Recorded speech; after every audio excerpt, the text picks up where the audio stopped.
Hello दोस्तों, स्वागत है फिर से आपका एक नई वीडियो में।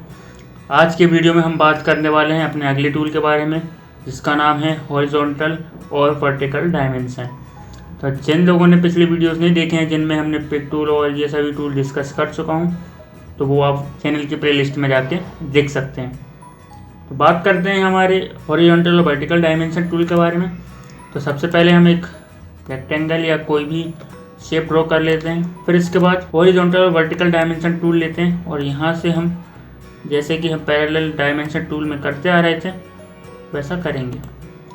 तो यहाँ पे आप देख सकते हैं ये हमने इसकी डिस्टेंस निकाल ली है, पर लेकिन ये काम तो हम जो है अपने पैरेलल डायमेंशन टूल में भी करते आ रहे हैं। तो फिर इसमें और इसमें क्या डिफरेंस है, देखिए डिफरेंस की बात मैं बताता हूँ। तो डिफरेंस के लिए सबसे पहले मैं एक शेप ड्रॉ कर लेता हूँ। तो यहाँ पे हम देख रहे हैं ये हमने अपनी शेप ड्रॉ कर लिया। यदि हमें इसमें डिस्टेंस नापनी यहाँ से लेके यहाँ तक, तो हम किसका यूज़ करेंगे, हॉरिजॉन्टल और वर्टिकल डायमेंशन का। क्यों, देखिए नापने को तो हम इससे भी नाप सकते हैं, इससे भी हम दर्शा सकते हैं।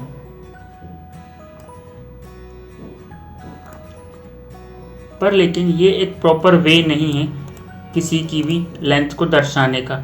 आपने देखा होगा जो लेंथ होती है वो इस तरह से या फिर इस तरह से हम दर्शाते हैं ताकि एक प्रॉपर दिखाई दे, जो कि इससे संभव नहीं है। क्यों नहीं है, क्योंकि हमें इसका पूरा यहाँ से हम जहाँ तक की डिस्टेंस नाप रहे हैं हमें वहाँ से लेके वहाँ तक कर्सर ले जाना पड़ता है।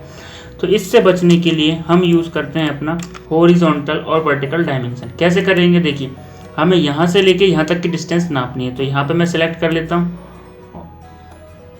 और यहाँ से मैं क्लिक करते हुए आगे बढ़ूँगा। तो जैसे कि मुझे यहाँ तक की नापना है और यहाँ पे जाके मैं छोड़ दूँगा।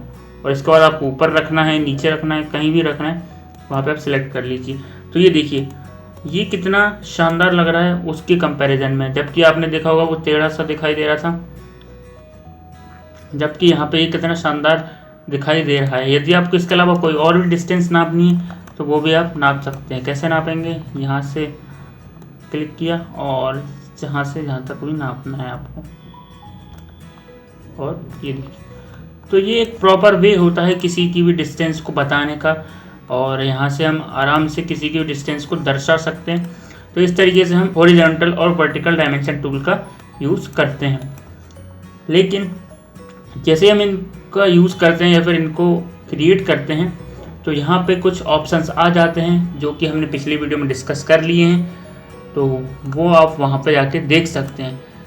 फिर भी मैं यहाँ पे एक बार और आपको बता देता हूँ। तो यहाँ पे जिसमें हमें कुछ भी एडिटिंग करनी है उसको सिलेक्ट कर लेते हैं। फिर यहाँ से बात करते हैं डेसिमल। तो ये आपको दिख रहा होगा, ये दशमलव में दिखा रहा है। डेसिमल मतलब दशमलव होता है, तो यहाँ पे आप दशमलव में इसको ईजिली देख सकते हैं। फिर होता है आपका फ्रैक्शनल। तो फ्रैक्शनल में इसको फ्रैक्शन में दिखा देता है, जिसे हम बटे या मिश्र भिन्न या भिन्न बोलते हैं। हिंदी में भिन्न बोलते हैं और इंग्लिश में फ्रैक्शंस बोलते हैं। तो यहाँ पे बटे के रूप में दिखा देगा। फिर इसका यूएस इंजीनियरिंग होता है, तो उसमें आप इस तरीके से देख सकते हैं। तो यहाँ पे यूएस इंजीनियरिंग के अकॉर्डिंग आपको करना है तो ये सब कर सकते हैं।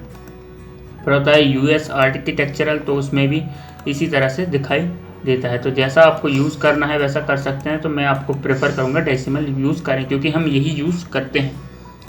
फिर इसके बाद ये होता है डेसिमल कितने पॉइंट्स तक दिखाना है आपको। जितने आपके पॉइंट्स तक दिखाना है उतना आप दिखा सकते हैं। तो यहाँ से आप कम ज़्यादा भी कर सकते हैं।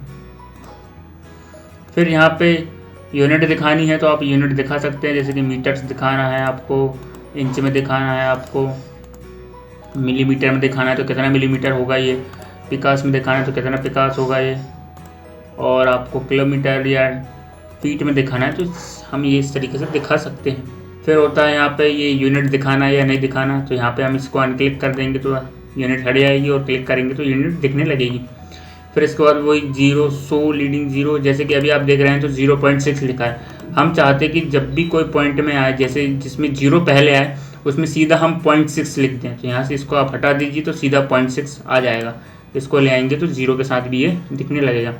फिर होता है प्रीफिक्स। तो प्रीफिक्स क्या काम करता है कि जैसे कि इसके आगे आपको कुछ दिखाना है, जैसे कि मैंने कहा किलोमीटर, तो हम किलोमीटर को आगे दर्शा सकते हैं।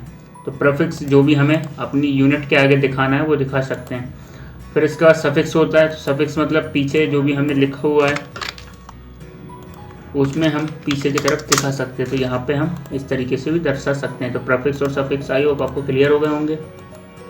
फिर इसके बाद ये डायनेमिकली चेंज करना है तो हम डायनेमिकली कर सकते हैं। जैसे कि अभी आप देखेंगे तो हम अभी चेंज कर रहे हैं।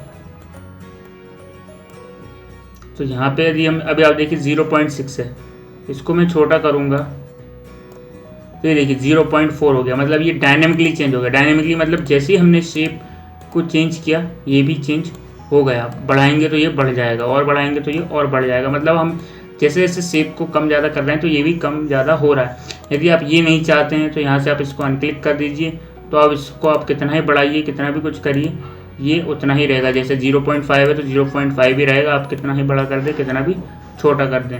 जब हमें किसी डिस्टेंस को दर्शाना होता है तो हम उसके लिए इसका उपयोग करते हैं, ताकि हम बड़ा छोटा करके भी दिखाएं तो भी हमारी डिस्टेंस बेकार ना हो।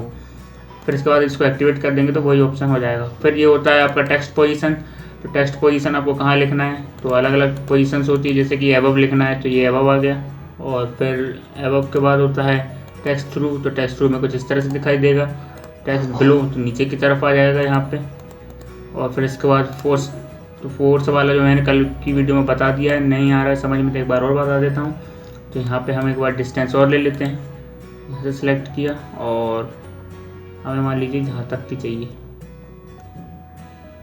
यहाँ तक की, और इसको तो अभी आप देखेंगे ये जो है डिस्टेंस जो है वो वर्टिकली आ रही है। इसको हमें हॉरिजॉन्टली करना है तो यहाँ से हम हॉरिजॉन्टली कर सकते हैं। तो ये देखिए हॉरिजॉन्टली हो चुकी है। फिर इसके बाद इसके चारों तरफ बॉक्स चाहिए तो ये देखिए बॉक्स आ गया है। इसके तरफ चाहिए तो इसको सिलेक्ट करिए और इसके चारों तरफ बॉक्स ले लीजिए तो ये बॉक्स आ जाएगा। फिर आगे बात करते हैं। तो यहाँ से हम इसकी डिस्टेंस ऑब्जेक्ट से कम ज़्यादा कर सकते हैं। तो ये देखिए जहाँ से हमने पॉइंट्स लिए थे ये उससे दूर जा रहा है।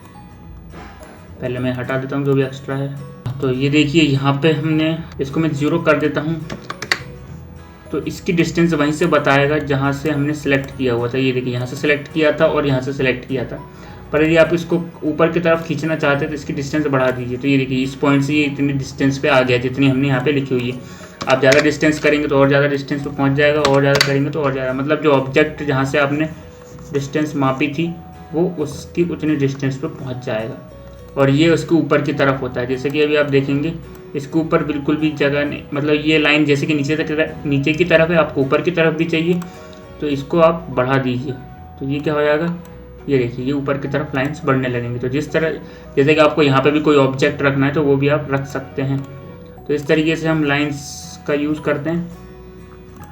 फिर इसके बाद ये मोटाई होती है, इसकी लाइन को आप कम ज़्यादा कर सकते हैं। तो ये काफ़ी ज़्यादा हो गई है तो आप अपने अकॉर्डिंग कम ज़्यादा कर सकते हैं। तो यहाँ पे मैं कर देता हूँ। और ये आपके एरोज़ होते हैं तो जैसे कि इस तरह के एरो आ रहे हैं, आपको एरो चेंज करने हैं तो यहाँ से एरो चेंज कर सकते हैं।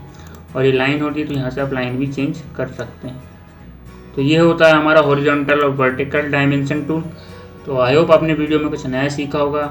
मिलते हैं अगले वीडियो में जिसमें हम और नए टूल्स के बारे में जानेंगे। तब तक के लिए अपना ख्याल रखिए। जय हिंद।